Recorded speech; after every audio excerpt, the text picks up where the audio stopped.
राधे राधे, जय श्री कृष्णा। कहानी संग्रह में हमारे सभी श्रोताओं का हार्दिक अभिनंदन है। बंधुओं, आज की वीडियो में आप देखेंगे कि जब अभिमन्यु पौत्र जन्मेजय को अपने बल का अभिमान हो जाता है तो वही अभिमान उनकी मृत्यु का कारण बनता है। एक बार जन्मेजय जो अभिमन्यु के पुत्र परीक्षित के पुत्र थे, परीक्षित के बाद हस्तिनापुर की गद्दी पर वे ही आरूढ़ हुए। एक बार महर्षि वेद व्यास जी हस्तिनापुर पधारे। जन्मेजय ने महर्षि का विधिवत स्वागत सत्कार किया। तदोपरांत जन्मेजय महर्षि व्यास जी से बोले, हे महर्षि, आप तो सर्वज्ञ हैं। इसके साथ ही भगवान कृष्ण स्वयं पांडवों के हितैषी थे। इसके अलावा शक्तिशाली भीष्म पितामह, कुल गुरु कृपाचार्य, गुरु द्रोण, धर्मराज युधिष्ठिर जैसे धर्मशील उपस्थित थे। फिर भी आप सभी मिलकर महाभारत जैसे भीषण संहार को रोक न सके, अर्थात आप इस युद्ध को रोकने में असमर्थ रहे। आप लोगों के सामने ही आपके देखते देखते लाखों योद्धा युद्ध की भेंट चढ़ गए। यदि मैं उस काल में मौजूद होता तो कदापि ऐसा संहार नहीं होने देता। अहंकार से भरपूर जन्मेजय की वाणी को सुनकर महर्षि वेद व्यास जी, जो त्रिकालदर्शी थे, बड़ी ही सहजता से जन्मेजय से बोले, पुत्र, अपने पूर्वजों की क्षमता पर संदेह करने का पाप न लो। पुत्र, यह संहार विधि द्वारा निश्चित था, इसे टालना असंभव था। यदि इसे टाला जाता तो अकेले मधुसूदन में ही युद्ध रोकने की सामर्थ्य थी, परंतु पुत्र सभी प्रयास अंततः निष्फल रहे। महर्षि के ऐसे शब्दों को सुनकर जन्मेजय तत्काल ही बोले, महर्षि, मैं आपकी बातों का अनुमोदन नहीं करना चाहता, पर यह बात सत्य है कि आप तो त्रिकालदर्शी भविष्य वक्ता हो। आपका कथन सत्य तो मैं तब मानूं जब आप मेरे भविष्य की किसी होने वाली घटना को बताएं, जिसे रोककर मैं यह प्रमाणित कर दूंगा कि यदि मैं महाभारत काल में होता तो निश्चय ही युद्ध को रोक सकता था। विधि का विधान कभी निश्चित नहीं होता, यदि होता भी है तो उसे बदला जा सकता है। राजा जन्मेजय की बात को सुनकर महर्षि बोले, यदि ऐसा है तो पुत्र, ध्यान पूर्वक सुनो। कुछ ही वर्षों के बाद तुम काले घोड़े पर बैठकर शिकार खेलने दक्षिण दिशा में जाओगे।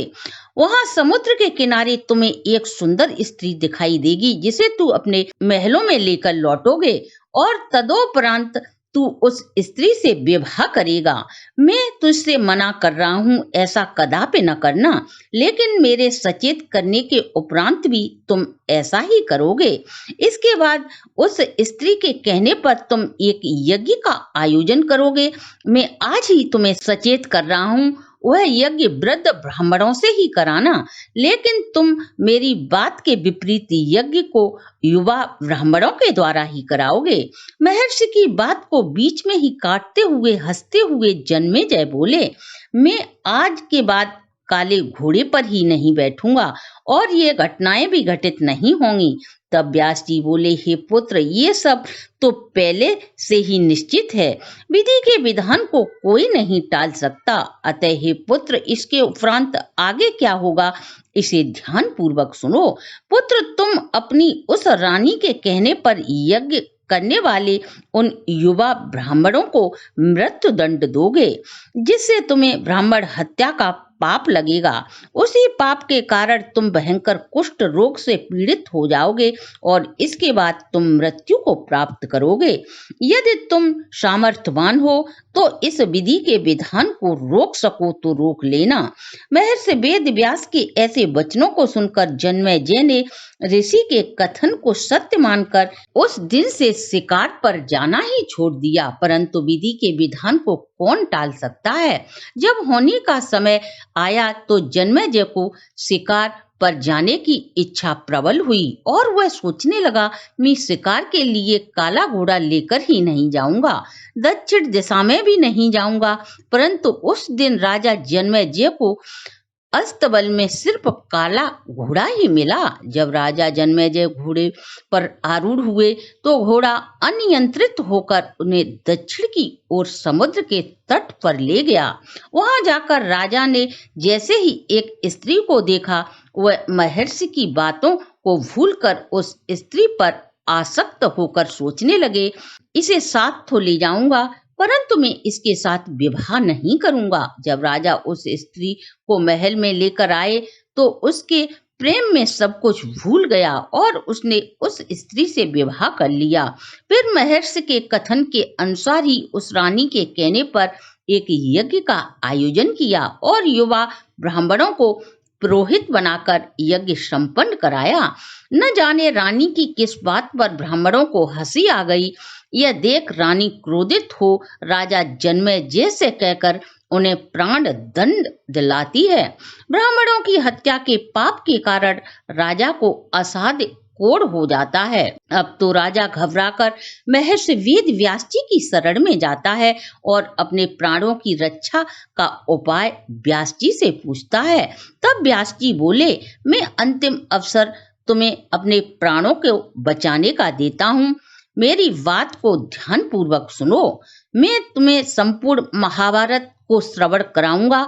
यदि तू इसे पूर्ण श्रद्धा और विश्वास के साथ इसका श्रवण करोगे तो तुम्हारा कोढ़ क्रमशः मिटने लगेगा। वहीं यदि तूने इसके किसी भी प्रसंग पर अविश्वास किया तो मैं महाभारत के वाचक को वहीं रोक दूंगा और फिर तेरा जीवन बचना असंभव होगा। हे पुत्र, याद रखना मेरी बात को। तुम्हारे पास यह अपने प्राणों को बचाने का अंतिम अवसर है। अब तो राजा जन्मेजय को व्यास जी के कथन पर पूर्ण विश्वास हो चुका था। राजा महाभारत को पूर्ण श्रद्धा और विश्वास के साथ सुनने लगा। जैसे ही आगे की कथा सुनाते हुए भीम बल का प्रसंग आया कि भीम ने हाथियों की सूंडों को पकड़कर आकाश में फेंक दिया। वे हाथी आज भी आकाश में भ्रमण कर रहे हैं। जैसे ही जन्मेजय ने यह सुना, वह खुद को रोक न सके और कहने लगे, यह असंभव बात है, ये तो हो ही नहीं सकता, ये निहायत झूठ है। जैसे ही जन्मेजय को भीम के बल पर शंका हुई, व्यास जी कथा को वहीं विश्राम देते हैं और कहते हैं, पुत्र, मेरे लाख समझाने के उपरांत भी तूने संशय किया। तुम अपने स्वभाव को नियंत्रण में न रख सके, यह तो विधि का विधान ही है। फिर व्यास जी ने मंत्र शक्ति का आह्वान किया और हाथी जो पृथ्वी की आकर्षक शक्ति के कारण भूमि पर गिरने लगे। तब व्यास जी बोले, हे राजन, यह मेरी बातों की सत्यता को प्रमाणित करता है। जितनी मात्रा में जन्मेजय ने महाभारत की कथा पूर्ण श्रद्धा और भक्ति के साथ सुनी, उतना उसका कोढ़ सही हो चुका था, किंतु कोढ़ का अंश मात्र शेष रह गया था। वहीं उनकी मृत्यु का कारण बना। बंधुओं, विधि के विधान को कौन टाल सकता है? होता वही है जो विधि ने लिख दिया है। गीता के बारे में अध्याय के 33वें श्लोक में भगवान श्री कृष्ण अर्जुन से कहते हैं, हे अर्जुन, संशय को त्याग कर युद्ध के लिए खड़ा हो जा और यश को प्राप्त कर। यह सब तो मेरे द्वारा पहले ही मारे जा चुके हैं, तू केवल निमित्त मात्र बन जा।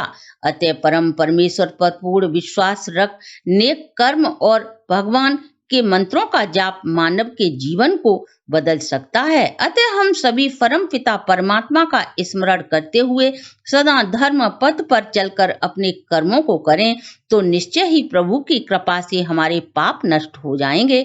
हरे कृष्णा। कैसी लगी हमारी प्रस्तुति? कृपया कमेंट अवश्य करें। आपके कमेंट हमें और भी अच्छा कार्य करने की प्रेरणा देते हैं। ऐसे ही सनातन धर्म से संबंधित वीडियो देखने के लिए आप हमारे चैनल को लाइक, सब्सक्राइब और शेयर अवश्य करें।